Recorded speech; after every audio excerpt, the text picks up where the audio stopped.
नमस्कार। मेरा नाम डॉक्टर पीयूष दुबे है। मैं एक वैदिक एस्ट्रोलॉजर और आयुर्वेदिक डॉक्टर डेस्टिनी स्टार में आपका स्वागत है। आज हम बात करने वाले हैं वो कौन सा प्लेनेट या ग्रह है आपकी कुंडली का जो सबसे इम्पोर्टेंट। अगर उसको आपने अच्छा कर लिया तो आपका पूरा लाइफ अच्छा बीत जाएगा। जी हाँ।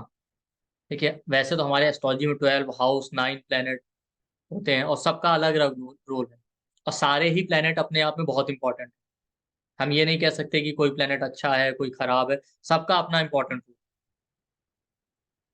बट उसमें से भी सबसे इम्पोर्टेंट कौन सा प्लेनेट है आज उसके बारे में हम डिस्कस करें। जी हाँ।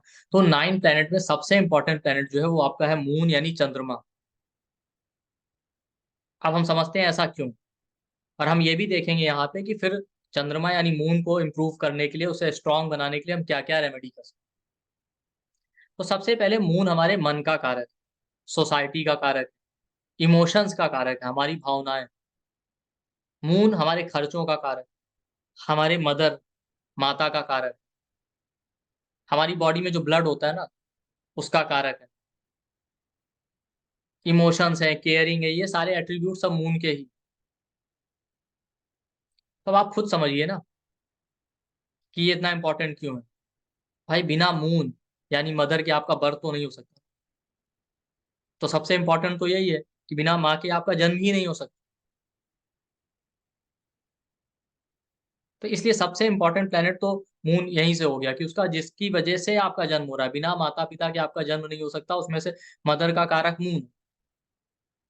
अब देखिए, जब आप एस्ट्रोलॉजी में जाए ना, चाहे वो पराश्री ज्योतिष हो या कोई भी ज्योतिष का पार्ट हो, उसको आप पढ़ें तो आपको पता चलेगा कि लगन कुंडली और चंद्र कुंडली दोनों ही इंपॉर्टेंट है।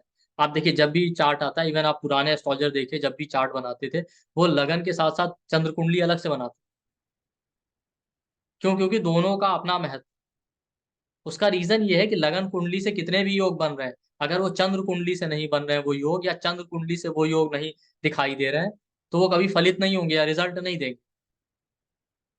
या आप ये कह सकते हैं कि लगन कुंडली से बनने वाले योग अगर रिजल्ट दे भी रहे हैं, पर चंद्र कुंडली से वो योग रिजल्ट देते अगर नहीं दिखाई दे रहे, तो आप उनका भोग नहीं कर पाएंगे, आप उसको एंजॉय नहीं कर पाएंगे। आप इसे ऐसे भी समझ सकते हैं कि आपकी कुंडली यानी चार्ट में अगर चंद्रमा अच्छी पोजीशन में नहीं है, तो कुछ भी आपकी लाइफ में बहुत कुछ अच्छा चल रहा हो, बट आप देखिए इंसान हमेशा दुखी रहता है।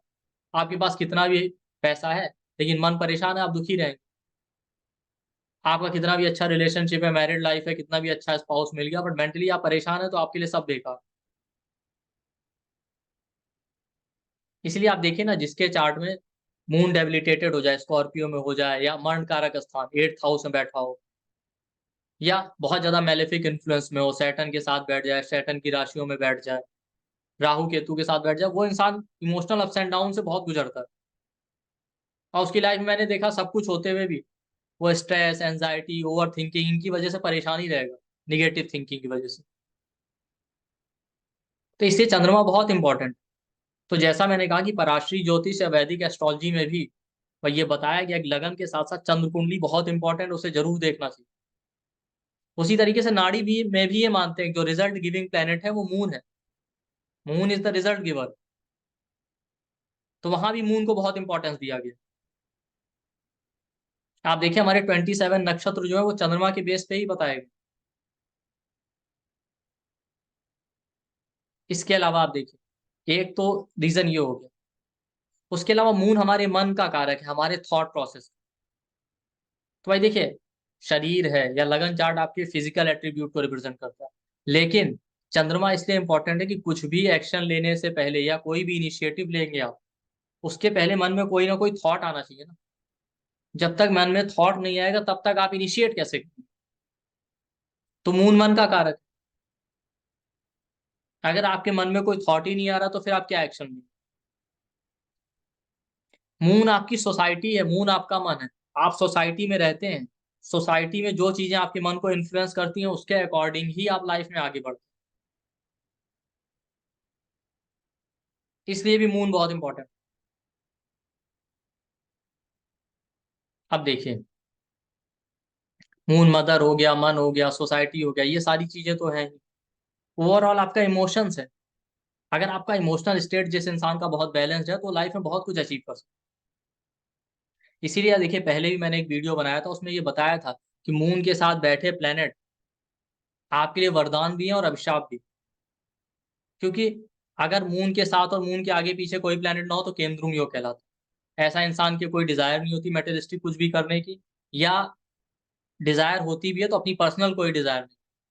क्यों? क्योंकि अगर मून के साथ कोई प्लेनेट नहीं है, उसके आगे पीछे कोई प्लेनेट नहीं है, तीनों जगह नहीं होना चाहिए, मून के साथ भी ना हो और मून से सेकंड हाउस और मून से 12th हाउस में भी कोई प्लेनेट ना हो। तो ये बताता है कि सोसाइटी में कुछ ऐसा है ही नहीं जो आपके मन को इन्फ्लुएंस करे। लेकिन इस संसार में आप आए हैं तो आपका कुछ कर्म है।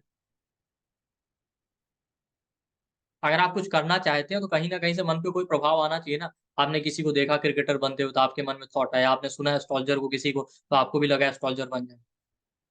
तो अगर मून के साथ जो प्लेनेट बैठ जाए वो कंटिन्यूअसली आपके मन को प्रभावित करता है, तो अच्छा है कि कम से कम आपके मन में थॉट आएंगे कि मुझे ये करना है, ये करना है, आपको मोटिवेट करेगा। और दूसरा साइड ये भी है कि अगर कोई प्लेनेट मून के साथ बैठ जाता है तो वो चीजें कंटिन्यूअसली हमारे मन में चलती रहती, तो जिसकी वजह से मन शांत नहीं हो पाता, क्योंकि मून हमारी मानसिक शांति को भी रिप्रेजेंट करता है।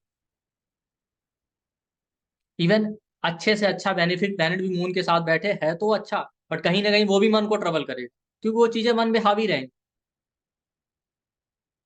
मून हमारे फूड का कारक।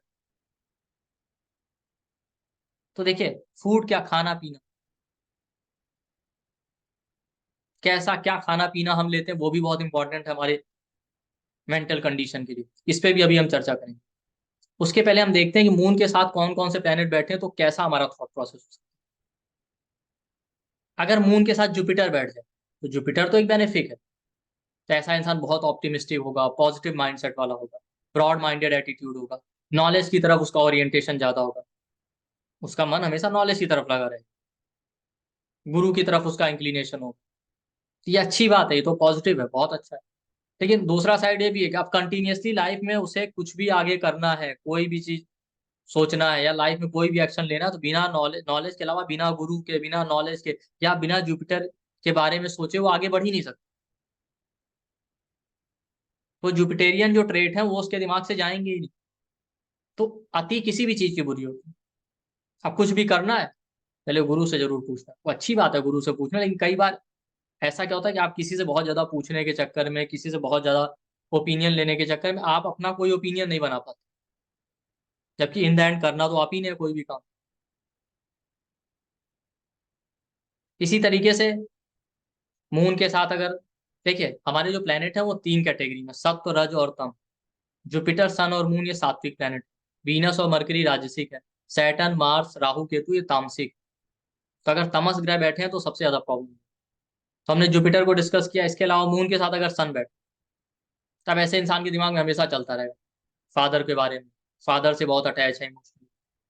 दूसरा, सन क्या, फेम है, इमेज है, इनके दिमाग में, इनके लिए इमेज बहुत मैटर करता है, नेम फेम बहुत मैटर करता है, हाई पोजीशन पे जाना है। अच्छी बात है, तो पॉजिटिव चीजें हैं, बट फिर कंटिन्यूअसली ये चीजें बहुत ज्यादा अफेक्ट करेंगी कि हम नेम फेम के बारे में इतना एडिक्ट हो गए हैं ना कि उससे बाहर निकल के फिर सोच ही नहीं पा रहे। ऐसे इंसान को लगेगा हमेशा उनको आप रिस्पेक्ट दें, अगर किसी ने उनको थोड़ा सा भी कुछ हर्ट कर दिया तो उनको बहुत बुरा लगेगा। मून के साथ वीनस बैठ जाए, लग्जरी, कंफर्ट, रिलेशनशिप, इन पे ही फोकस। हालांकि वीनस के पॉजिटिव ट्रेड भी है, नॉलेज ओरिएंटेड भी है, डेथ, गुरु, पर लग्जरी, कंफर्ट ये चीजें इनकी लाइफ से नहीं जाने वाली, इनका पूरा फोकस लग्जरी, कंफर्ट, पैसे पे रहेगा, ब्यूटी पे। मून के साथ अगर आपका मरकरी बैठ जाए, मून मरकरी वाले हाईली इंटेलिजेंट, मून सन वाले भी बहुत इंटेलिजेंट होते हैं, आप देखिए कभी भी कोई प्रॉब्लम आए उससे बाहर आ ही जाए, बट प्रॉब्लम ये होता है नेम फेम चाहिए। उसी तरीके से मून मरकरी वाले भी बहुत इंटेलिजेंट, एक्सट्रीमली इंटेलिजेंट, पर और मून मरकरी वालों का क्या थॉट रहता है, हमेशा कुछ ना कुछ नया सीखना। तो अच्छी बात है, हमेशा नया सीखते रहना चाहिए। जो इंसान नया सीखता रहता है ना वो हमेशा खुश रहता है। मरकरी बच्चा है ना, बच्चों की तरह इनका थॉट प्रोसेस होता है, बिल्कुल एकदम फ्री फ्लोइंग। बट कई बार ये होता है कि नया सीखने के चक्कर में बहुत ज्यादा ड्यूअलिटी या कंफ्यूजन आ जाता है माइंड। तो समझने की बात ये है कि एक्सेस में कोई भी चीज बुरी है, बैलेंस में होना चाहिए।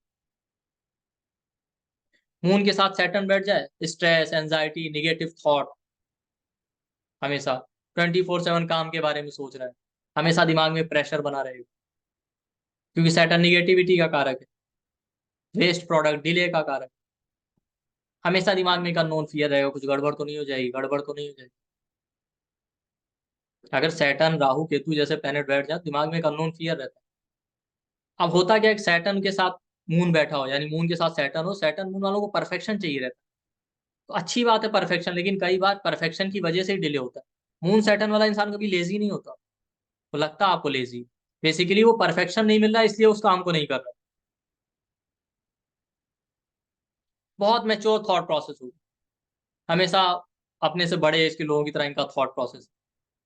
अब ये अच्छी बात है मैच्योर थॉट प्रोसेस, लेकिन बहुत ज्यादा मैच्योर थॉट प्रोसेस भी बेकार होता है, क्योंकि जब आप ऐसा इंसान बहुत सीरियस, बहुत शांत होगा, तो जो इंसान बहुत सीरियस होता है कई बार लाइफ को नहीं एंजॉय कर पाता। तो आपको सिचुएशन के हिसाब से अपने इमोशंस बैलेंस करने पड़ते, कभी आपको बच्चों की तरह भी रहना पड़ेगा, कभी आपको सिचुएशन के हिसाब से मैच्योर बिहेव भी करना पड़ेगा। मून के साथ राहु बैठ जाए, मून राहु ओवर इमोशन। अब देखिए हर प्लैनेट के पॉजिटिव नेगेटिव ट्रेट होते हैं। जैसे मून सैटर्न बैठा है, ओवर थिंकिंग एंजाइटी दे रहा है, पर मैच्योरिटी भी दे रहा है, रिसर्च माइंडेड बना सकता है। मून राहु है, ये भी आपको रिसर्च माइंडेड बना सकता है, बट ओवर एक्सपेक्टेशन। तो अगर निगेटिव वे में ये काम करे राहु, तो इल्यूजन दे देगा इंसान।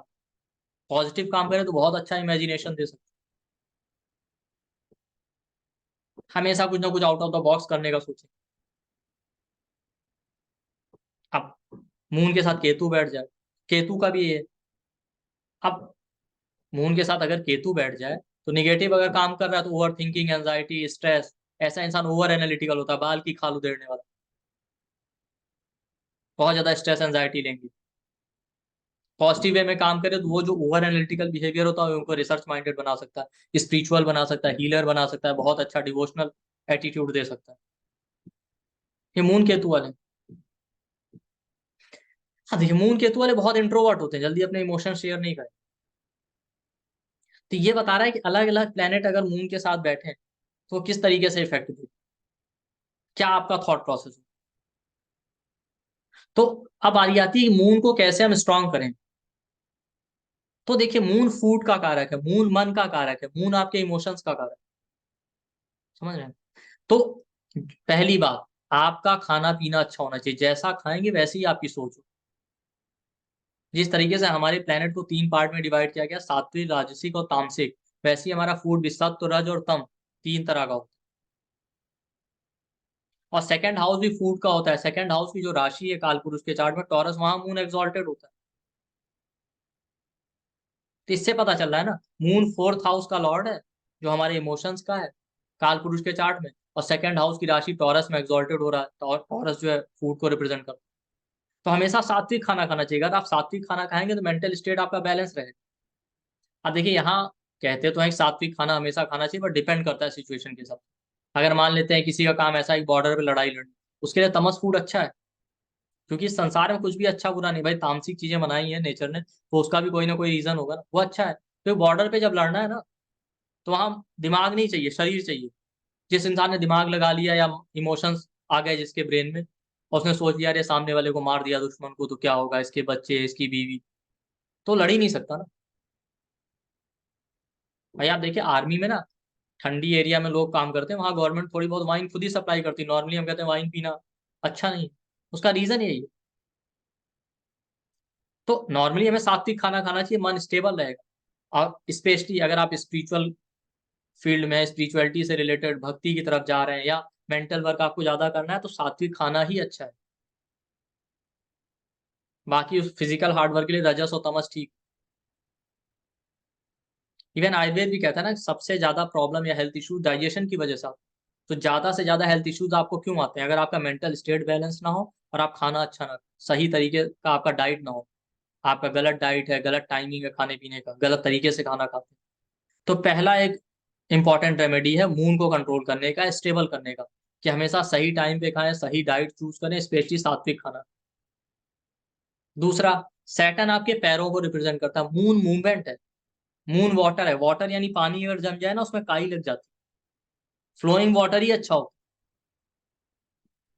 तो उसी तरीके से आप हमेशा देखिए कि बेस्ट रेमेडी है मून को स्टेबल करने के लिए, मन को शांत करने के लिए, मॉर्निंग वॉक करें, योग करें, एक्सरसाइज करें, मेडिटेशन करें। ये सबसे बेस्ट रेमेडी। इसके अलावा आप देखिए, मून मैंने कहा आपका मूवमेंट है, तो मूवमेंट क्या, पानी हमेशा बहता रहना चाहिए। इमोशंस भी क्या है, वाटर है, हमारी बॉडी में 75% वाटर है। तो जो इंसान ज्यादा इमोशंस कंट्रोल करके रखता है ना, अंदर अंदर सप्रेस करता रहता है, इमोशन सबके अंदर है, बट वो शेयर नहीं कर पाता। क्यों? क्योंकि मून मन है, मून इमोशन है, मून सोसाइटी है। हमको लगता है अरे हमने ऐसा कह दिया, अब सामने वाला क्या सोचेगा, लोग कैसा रिएक्ट करेंगे, लोग कहें पता नहीं क्या कहेंगे हमारे बारे में। ये वाला थॉट हमारे सबके अंदर ज्यादा रहता है, इसकी वजह से हम मेंटली बहुत परेशान रहते हैं। लेकिन आपको समझना पड़ेगा, कुछ तो लोग कहेंगे। देखिए, आप पहले ये समझिए, कोई भी इंसान परफेक्ट नहीं है। हम भी, भगवान तो है नहीं, चाहे कोई भी हो, तो सबके अंदर कमियां होती हैं। तो आप बिल्कुल फ्री होके रहिए, ठीक है, कोई गलती हो भी गई उसे एक्सेप्ट कीजिए और इंप्रूव करने की कोशिश कीजिए। हमेशा एकदम सीरियस मत रहिए कि अपने इमोशंस को दबा रहे हैं। जहां मैच्योर बिहेव करने की जरूरत हो, वहां मैच्योर बिहेव कीजिए। बाकी टाइम आप भी फ्री रहिए, बच्चों की तरह। बच्चे कैसे होते हैं? बिल्कुल एकदम फ्री, जो मन में आया कह दिया, जो मन में आया सुन लिया। तो जब आप बच्चों की तरह इमोशनली बिल्कुल फ्री रहेंगे ना, तो आपको मेंटल इश्यूज नहीं होंगे। तो ऐसे लोगों को चाहिए अपने इमोशंस को शेयर करें, अपने नियर एंड डियर से, अपने क्लोज लोगों से हमेशा अपने इमोशन शेयर करते। आप देखिएगा, जितने भी हेल्थ इश्यूज सीवियर हैं, उनमें आप पहला प्रायोरिटी ये पाएंगे, पहले इंसान मेंटली परेशान होता है, फिर वो डिसीज में फिजिकल लेवल पे मैनिफेस्ट होती है। चाहे डायबिटीज हो, चाहे थायराइड हो, चाहे डाइजेशन का प्रॉब्लम है, इनफर्टिलिटी है, पीसीओडी, मेंस्ट्रुअल फ्लो, कितने भी सीवियर इशू, हार्ट से रिलेटेड प्रॉब्लम, पहले हम देखिए हमको पता नहीं चलता है, बट कहीं ना कहीं हमारे दिमाग में, हमारे इमोशनल लेवल पे, मेंटल लेवल पे पहले वो प्रॉब्लम शुरू, हम उसे रियलाइज नहीं कर पाते, धीरे धीरे वो फिजिकल लेवल पे मैनिफेस्ट होती है। तो अपने इमोशंस को फ्री फ्लोइंग होके शेयर करें, ठीक उसी तरीके से जिस तरीके से पानी बहता रहे।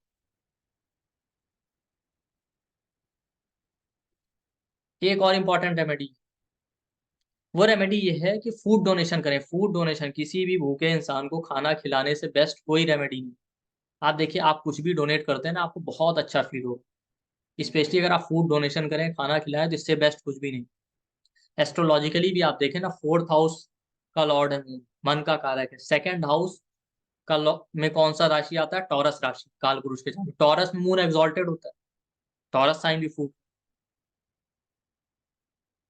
और टॉरस का जो लॉर्ड है, वो कालपुरुष के चार्ट में 12th हाउस में पाइसिस साइन आता है, पाइसिस में एग्जॉल्टेड यानी उच्च का होता है। तो आप खुद देखिए कि अगर आप जितना ज्यादा फूड डोनेशन करेंगे, लोगों को फूड डोनेट करेंगे, उतना आपका मेंटल स्टेट अच्छा रहेगा, आप शांत रहेंगे। इसीलिए आप देखिए ना, टॉरस में मून एग्जॉल्टेड है, बट टॉरस में कोई प्लेनेट डेबिलिटेटेड नहीं होता। क्योंकि किसी को खाना खिलाना, किसी का पेट भरना, ये कभी खराब नहीं हो सकता। और एक रेमेडी सबसे इंपॉर्टेंट कौन सा रेमेडी, ये है कि मून जो है टॉरस में एग्जॉल्टेड, मून फूड का कारक है, मन का कारक है। जब भी खाना बनाए ना, पूरे इमोशंस के साथ बनाए, मन लगा के। ये नहीं कि दिमाग कहीं और लगा है, कभी भी दिमाग में, हमारे यहाँ आयुर्वेद में भी और शास्त्रों में भी लिखा गया है कि मन में हमेशा पॉजिटिव थॉट होनी चाहिए। जैसे जिस जगह आप खाना बनाते हैं वो साफ सफाई होनी चाहिए, कभी नेगेटिव थॉट नहीं आने चाहिए खाना बनाते समय। क्योंकि बनाते हुए और खाते हुए जैसे थॉट आएंगे, वैसा ही वो हमारी बॉडी पे इफेक्ट करेंगे, हमारे मन पे इफेक्ट डालेंगे। तो पॉजिटिव थॉट थॉट के साथ ही खाना बनाना चाहिए। और खाना खाते हुए मैं शांत होकर खाना चाहिए, नहीं टीवी देख रहे हैं, मोबाइल पे लगे हैं, कुछ और सोच रहे हैं। अक्सर हमारे साथ यही होता है। तो शांत होके खाने को मन से खाएं, शरीर से या मुंह से नहीं। टेस्ट को फील करने की कोशिश करें। खाने का डोनेशन, फूड डोनेशन भी करें तो मन से करें। इसलिए आप देखिए ना, टॉरस में मून एग्जॉल्टेड है, बट कोई प्लेनेट डेबिलिटेटेड नहीं। पाइसिस साइन जो 12th हाउस का डोनेशन का, वहां पे क्या है? वीनस एग्जॉल्टेड, और वीनस कालपुरुष के सेकंड हाउस का लॉर्ड है, सेकंड हाउस फूड का है। जबकि मरकरी डेबिलिटेटेड है पाइसिस। क्यों? डोनेशन करते समय ज्यादा दिमाग नहीं लगाना चाहिए, मन से करना चाहिए, डिवोशन से। वीनस आपके डिवोशन का कारक है, मरकरी इंटेलिजेंस है, मरकरी डेबिलिटेटेड। जब आप ज्यादा लॉजिक और बुद्धि यूज करेंगे तो डोनेशन नहीं कर पाए। हाँ, ये भी नहीं कह रहे हैं ब्लाइंड होके डोनेशन कीजिए। डेबिलिटेटेड होने का मतलब किसी प्लेनेट का ये नहीं होता कि वो एट्रीब्यूट वहां पे नहीं है, पर कम है, उसकी जरूरत वहां पे कम। तो ये सबसे इंपॉर्टेंट है कि आप मून को समझे, मून आपके थॉट प्रोसेस को बता रहा है। और ये वो प्रैक्टिकल रेमेडी, इसीलिए आप देखिए ना, हमारे पुराने शास्त्रों में मानसिक शांति में बहुत जोर दिया गया था, मेंटल बैलेंस या मेंटल स्टेबिलिटी।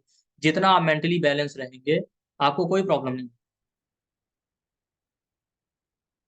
जो इंसान मेंटली बैलेंस होता है ना, लाइफ प्रॉब्लम उसकी भी लाइफ में आती है, बट उतना परेशान नहीं होता, वो कोई ना कोई रास्ता निकाल लेता है। या कोई भी प्रॉब्लम है उसे उतना अफेक्ट नहीं डालेंगे, उसके मन पे या शरीर पे उतना प्रभाव नहीं डालेंगे, क्योंकि वो मेंटली स्ट्रांग है। तो आप सब भी अपने चार्ट में देखिए कि मून किस राशि में बैठा है, किस प्लेनेट के साथ बैठा है, उसका कैसा प्रभाव पड़ रहा है। और जो प्रैक्टिकल रेमेडीज बताई, इससे बेस्ट कोई रेमेडीज नहीं। आप इन रेमेडीज को अपने, क्योंकि ज्योतिष एक लाइफ स्टाइल है, प्रोडिक्शन के साथ साथ वो हमारी लाइफ स्टाइल को इम्प्रूव करने का भी एक माध्यम। तो आप लोग भी अपने चार्ट में चेक करें, मून किस प्लेनेट के साथ बैठा है, क्या थॉट प्रोसेस आपका, कैसा रिजल्ट दे रहा, और इन रेमेडीज को अपनी लाइफ में इंप्लीमेंट करने की कोशिश करें। और हमेशा ध्यान रखें कि आप सब भगवान नहीं, हम सभी इंसान हैं, आप भी इंसान हैं, गलतियां होती रहती, उसे एक्सेप्ट कीजिए और लाइफ में आगे बढ़ते जाइए, इमोशनल ग्रजेस मत रखिए।